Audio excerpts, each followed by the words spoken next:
మనస్సులో పరిశుద్ధంగా జీవించాలని ఉంది, శరీరమేమో పాపము చేస్తుంది. అది చూడాలని ఇష్టం ఉండదు, అది వినాలని ఇష్టము. నీ సొంత శక్తిలో ప్రయత్నిస్తుంటావు, కానీ ఏదైతే చేయొద్దు అనుకుంటావో అదే చేస్తుంటావు. గొలియాతు దావీదు పక్క నిల్చుంటే దావీదు యొక్క ఎత్తులో గాని, బరువులో గాని, యుద్ధ సామర్థ్యంలో గాని గొలియాతుని జయించలేడు. ఆయన సొంత శక్తిలో గొలియాతుని జయించలేడు. గొలియాత్ని అక్కడి నుంచి తీసేయలేదు, కానీ గొలియాత్ని జయించే శక్తి దావీదుకి ఇచ్చాడు.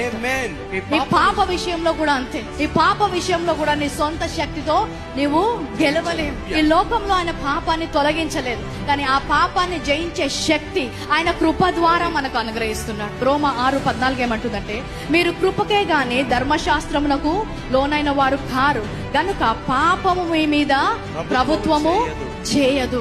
ఎంతో మంది నీతిగా జీవించడానికి ప్రయత్నించి ఓడిపోయారు. పాపం మీద అధికారము మనకిచ్చాడు. అది కృప ద్వారానే సాధ్యం, ధర్మశాస్త్రం ద్వారా సాధ్యము కాదు. ఆ పాపము ప్రభుత్వము చేయలేదంట.